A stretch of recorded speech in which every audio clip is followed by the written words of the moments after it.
everywhere, prairies, tropical rainforest. I guess that's like a desert chaparral tropics, dry deserts, Arctic, alpine, meadows. You cannot get away from them unless you go scuba diving deep in the ocean. Okay, now this is a famous quote. How many people have heard this quote? It often is mentioned even in biology, early on in biology. The rapid rise and early diversification of the angiosperms is an abominable mystery. Have you heard that? Yeah. It's a cool quote. We use it a lot, those of us who study flowering plants, because it's great in grant proposals to give us more money to study flowering plants. But Darwin made this statement, as you can see, in 1879. And although we've learned a lot about flowering plants, and we'll try to convey that exciting knowledge to you, there are still a lot of big mysteries in the origin of the flowering plants. So, what else should we remember? Incredible economic importance. Let's face it, without flowering plants, you would not be here. Try to think of anything you eat that is not a flowering plant. There are some. We've mentioned that we eat fillheads, we eat algae, but almost all of our food products, all of our shelter, all of our fabric derives from flowering plants. So this is enormously important group. By the way, almost everything on that slide of economic importance is polyploid, just to get back to a theme of evolution earlier. Can't get away from polyploidy either. Okay, so what does angiosperm mean? Sounds like this really tough, complex name, but angio is actually from the Greek, and it means vessel. And what it is referring to is a new structure, an ovary. We're now taking this structure called a carpel that you learned about in gymnosperms and putting another structure around it.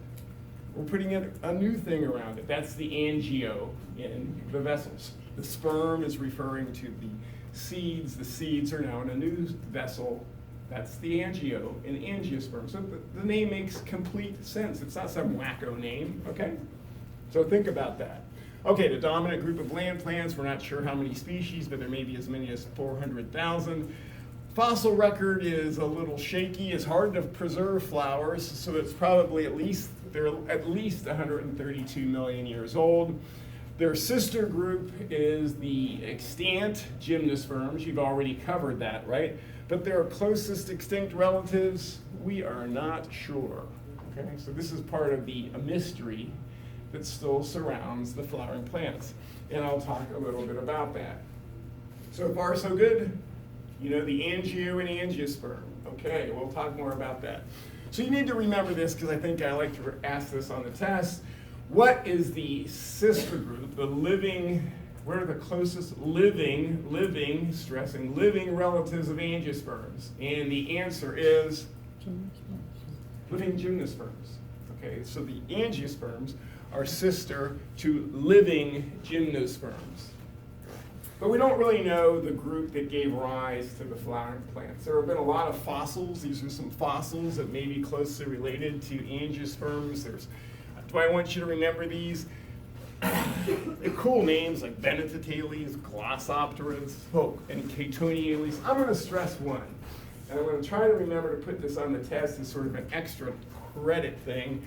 But Catoniales keeps popping up as maybe a likely ancestor of flowering plants.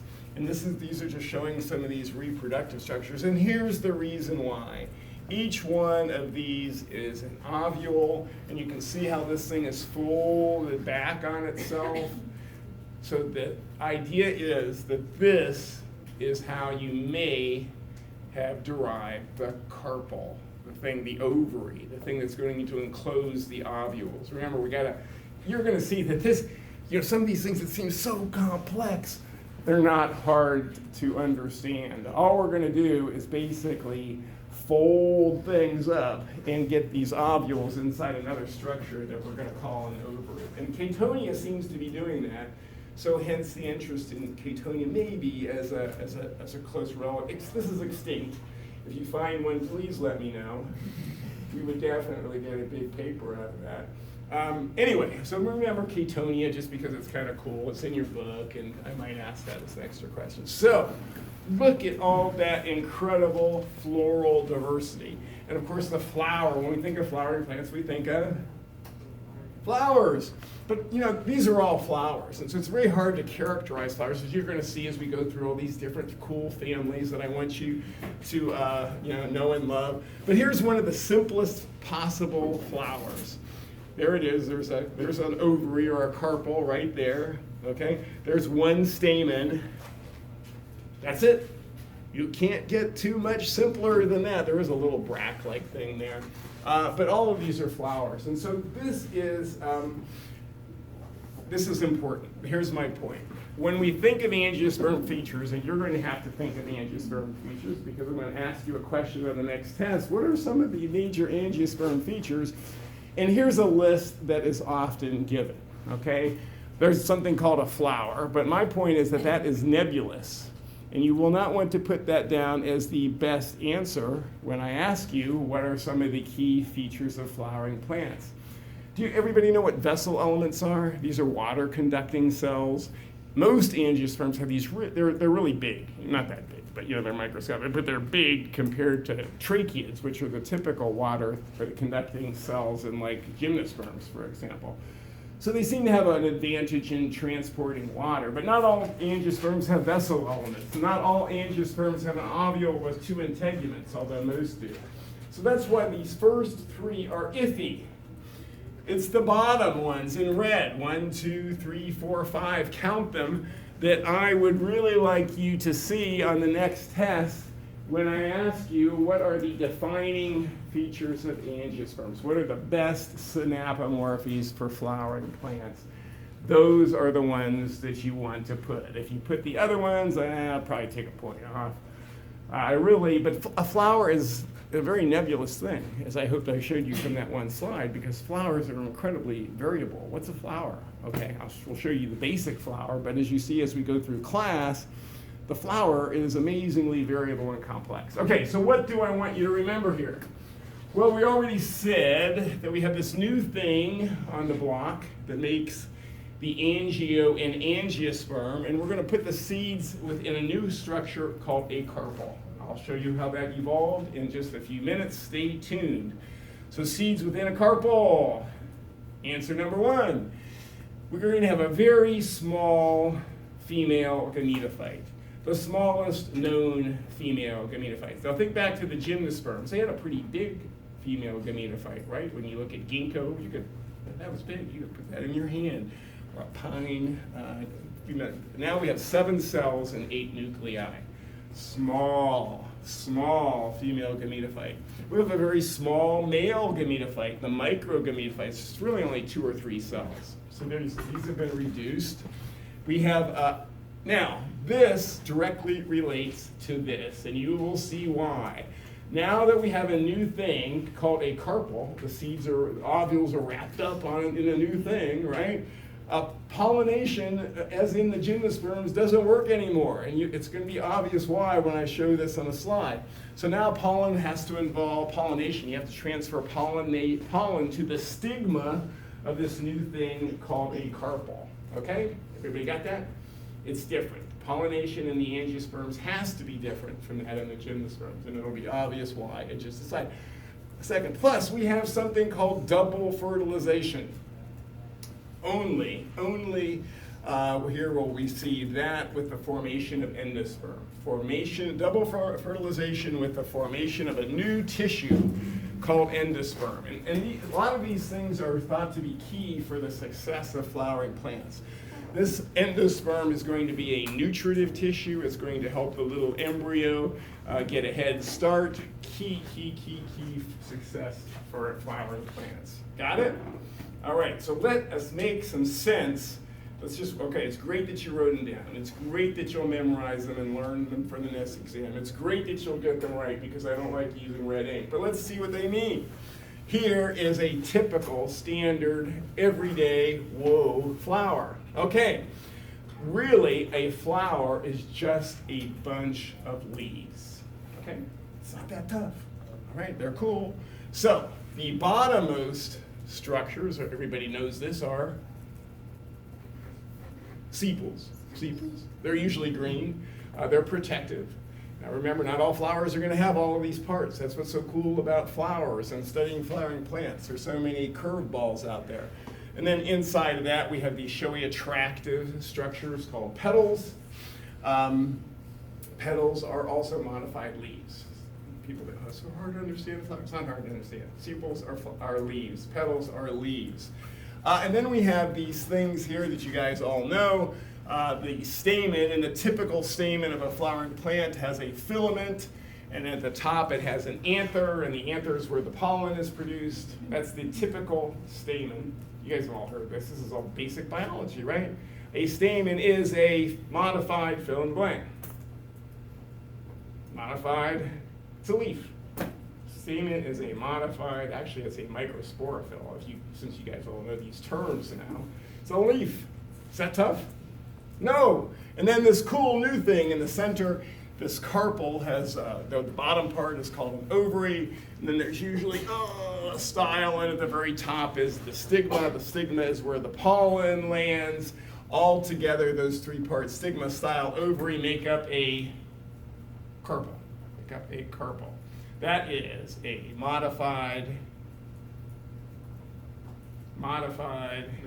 leaf.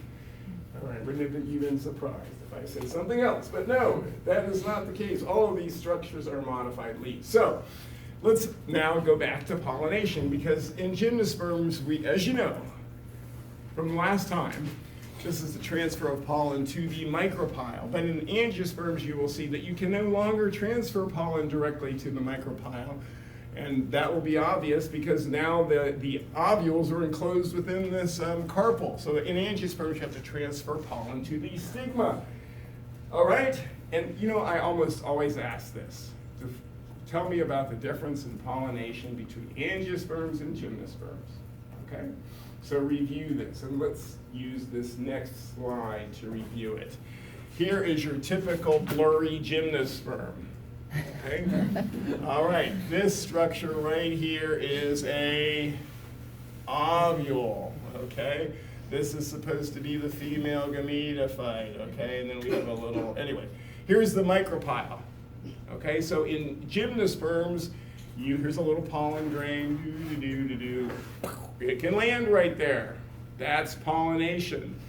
Now, in the angiosperms, here's our ovule. And now it is enclosed in a new structure in pink, and that is this carpel, okay?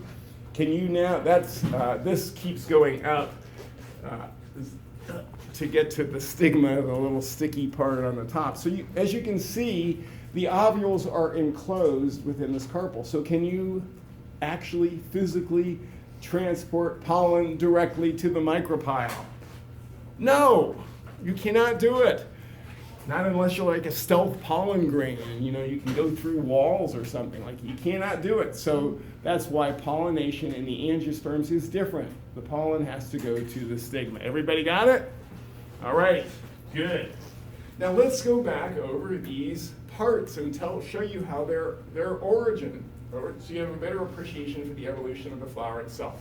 I don't think it's too hard for people to grasp that a sepal might be a leaf, that a petal may be a colorful leaf. They look like leaves anyway, am I right? Yeah, yep. But you say stamen's a leaf? Come on, man. Well, here are stamens that we see in living flowering plants today. Most of them have a stamen that looks like this, with filament, and this top part, what's the anther? Didn't get that? Nobody got that joke? Wake up, guys. Anther, filament. Anther, filament make up the stamen. But that doesn't look like a modified leaf. But you gotta say that this looks like a modified leaf, doesn't it? And this occurs in some living flowering plants. The stamen looks like a little leaf. The microsporangia are right there. They produce the pollen. The stamen, and these are all different ones that you see out there in nature, the stamen is no more than a modified fertile leaf. Technically, it's just a microsporophyll. Is that tough? No. Are we making sense of the flower? Please tell me yes. I'm hoping so. Okay, now let's take a look at a carpel. This is a carpel that got run over by a truck. It's a very strange, I don't know, I got this out of a textbook. It's kind of crappy looking. But anyway, there's this sticky part up at the top. That's the stigma. That's where the pollen is going to land. All right, then we have this little short style. And then we have this ovary portion here. And then this is just showing one ovule inside. There could, in some of these carpels, there could be hundreds of ovules. There could be one, there could be two, there could be five. There could be hundreds or more, but this is just showing one. All right, so the ovule is enclosed within this ovary. How did that come about? Or how did you get these ovules that were in gymnosperms out, naked? That's what it really means. They're exposed. These ovules are exposed, and in angiosperms, they're now enclosed. That's in this vessel. How did that happen? All right, so here we have, imagine this is a flat leaf. Okay, everybody has that? Flat. And these are ovules on the top surface of that. Everybody got that? Now technically that would be what? An angiosperm or a gymnosperm? It would be a gymnosperm. It would be a gymnosperm. What I need I need to glue these to my hand. Okay, this is a leaf with ovules that are rolling, but which they don't normally do. But that's a leaf with ovules on top of it, which would be a gymnosperm. But if I could do that, what do I have? Angiosperm. Woo!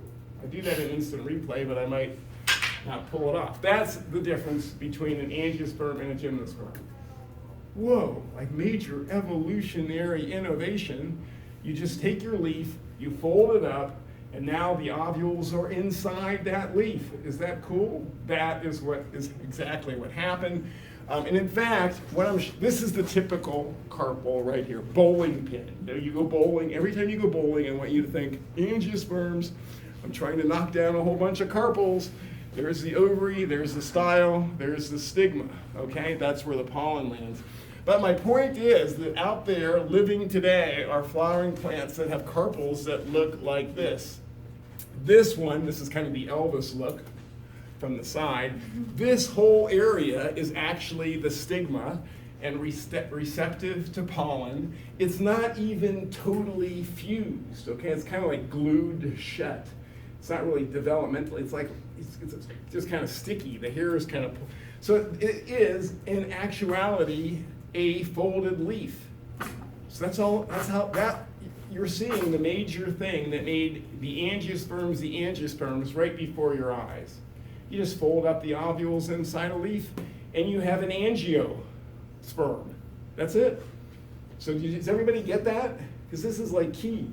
This is what happened to give rise to most of the diversity we see on our planet.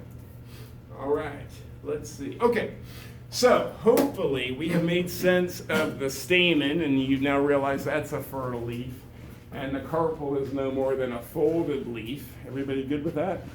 Okay.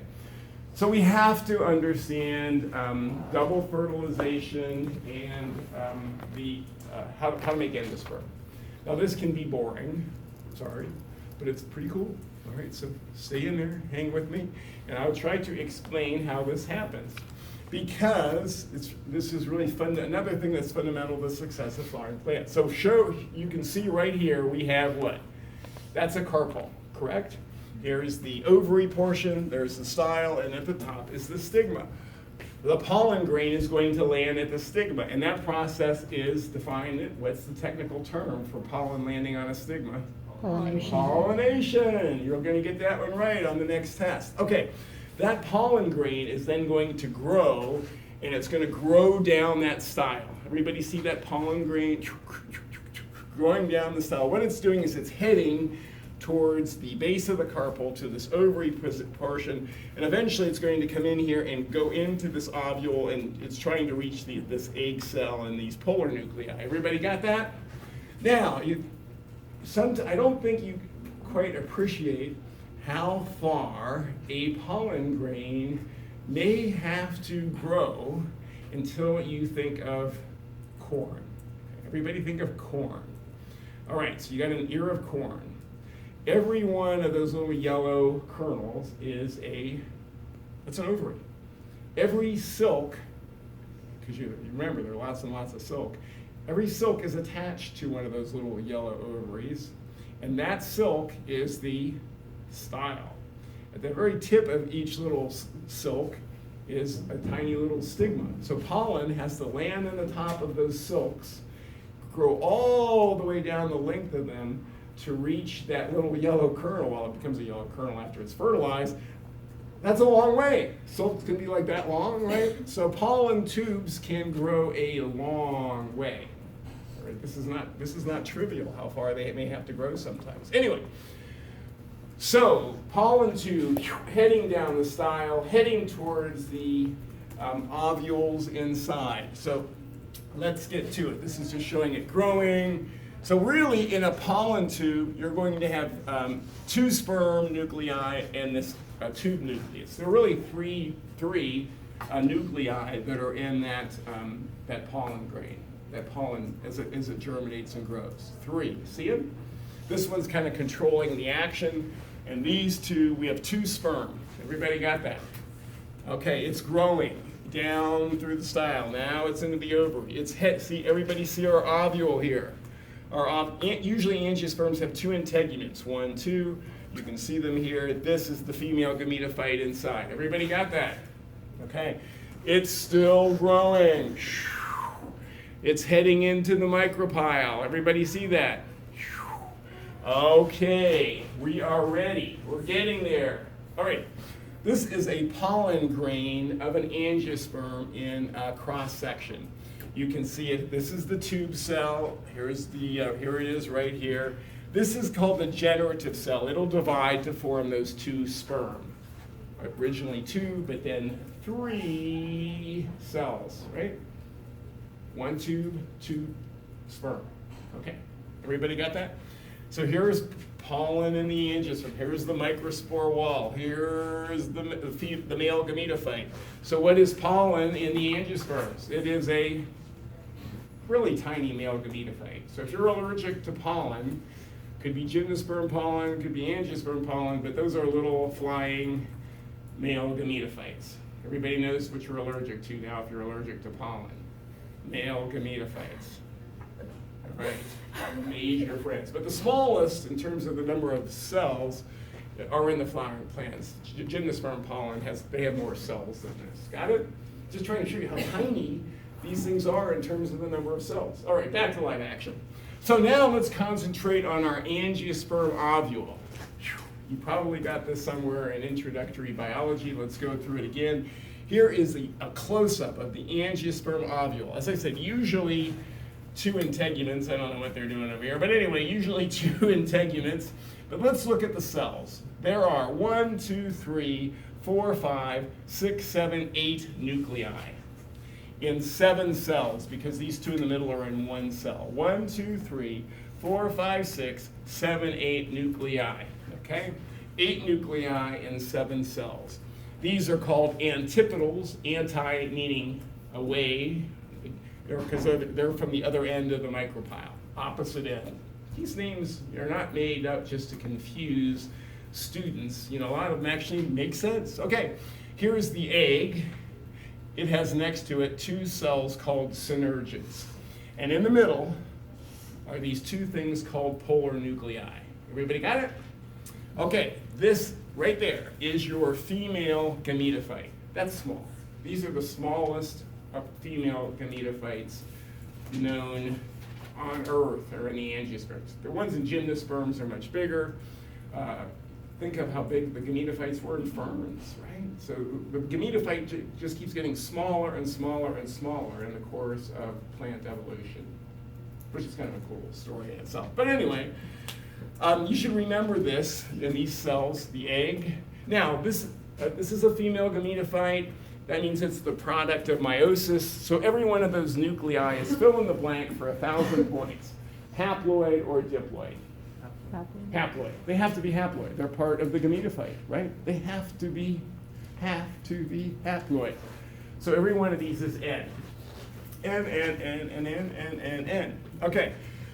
So now here, let's get back to live action. Here is our pollen tube coming down with 2 sperm nuclei. Those are part of the male gametophyte, so they must be haploid. All right, this is just guiding the ship here. We don't care much about that tube nucleus, but we care about these 2 sperm nuclei. And we're going to care about this egg nucleus, and we're going to care about those 2 polar nuclei. So everybody watch what happens now. Are you ready? If you're getting tired, wake up. Say, this is important. All right, it is. And so here's what happens. There are 2 sperm nuclei. 2, here they are. They're moving in here. One is going, now the synergids are going to kind of help guide the action here. That's their role. But one of the sperm nuclei is going to fuse with the egg. Here's the egg. Here's sperm plus egg. That will give us the zygote. We have a 2N zygote. Is that unusual? Have we seen that before? Of course we have. So that's one fertilization. That's the one typical fertilization we have seen all through the plant world, all through the world. But here's the second one. And this is what makes flowering plants special, is that other sperm then unites with the 2 polar nuclei. So we got N plus N plus N, and that's going to give us, it's labeled, endosperm. Look at the chromosome level of endosperm. It's not diploid, it's triploid. It's actually polyploid, right? So it's a special new tissue. That's endosperm. That is the second fertilization. We don't have 1, we have 2. That's what you got to remember about the angiosperms. Everybody got it? Now what is so special about this is that once that endosperm forms, it will proliferate and divide and form a new little tissue called endosperm. It will be the lunch. It will be the nourishment for this little zygote. Okay? Got it? What nourished the embryo in the gymnosperms? I can't hear you. The female gametophyte. There was no endosperm in gymnosperms. But here, this tissue takes off, grows, and that's the nourishing tissue for flowering plants. We have a question in the back. Did you call that perisperm? Is that what that is, the nutrient tissue in gymnosperms? I don't know if anybody calls it that. We usually call it the female gametophyte. That might be acceptable. We can look. I don't like to throw out anything that confuses you with endosperm, but yeah, yes. What happened to the other synergids? The synergids are kind of they help guide the sperm nuclei to the right place, but they disintegrate. They don't fuse with it. Everything else that breaks down, and we're not even sure what the antipodals do. To be honest with you, maybe they have a role, but nobody's figured it out yet. But these seem to have a guiding function, but then all that they just break down. Good questions. Okay, does everybody have this? Double fertilization. The second fertilization gives rise to a unique tissue seen nowhere else in the world, and that is called endosperm. Is it diploid, haploid, or triploid? Triploid. It's triploid. It is a triploid tissue. Whoa, and it does what? Feeds. It's actually the nutrition. It's the food for the little zygote. So let's introduce, I love this, highly technical terminology. We gotta have it. So a seed, you already know, is a mature or ripened ovule. That was on the last test, wasn't it? Okay, so what is a fruit? A fruit is actually a technical term. It is a ripened ovary. Okay? You have these debates, and maybe you lived in a rough neighborhood and you had these debates too. That's a fruit. That's a vegetable. That's a fruit. That's a vegetable. Let's fight it out. What a fruit technically is very simple. What is a fruit? Anything that is a ripened ovary is a fruit. Does that make tomato a fruit? Yeah. Open it up. Are there seeds inside? It's a fruit. Yes. So a tomato is a fruit. Okay. Fruits is a good technical term, easy to define. So a coconut is a fruit. These maple, these are actually wind dispersed things, you've probably seen these blowing around in the spring. Each one of those, that's a fruit. Okay, so fruits are highly variable. They're not always fleshy, as you find with a tomato or beauty berry, or they can be very hard, like in some of, well, we'll see. You're gonna have a whole lab next week devoted to fruits, so you can see the wonderful diversity of fruit types. All right, so anyway, my point is that fruit is a good technical term. When you see it on the next test, you will say that a fruit is a, Ripened ovary. it's really just a ripened ovary. All you do is take that ovary wall, where are we? Whoops, I'm going the wrong way. We're back. Okay, you're just taking this, and when that matures and ripens, that becomes a fruit. Okay, if there's no fertilization, you get no fruit. But that is a good term. Got it? All right, we have learned a lot today. You should know what the defining features of angiosperms. Yes, I will ask you that on the next test. You should know what double fertilization is. I will ask you that on the next test. You should know what endosperm is. That's the result of the second fertilization. That is unique to flowering plants. Nothing else produced as endosperm, okay? All right, and you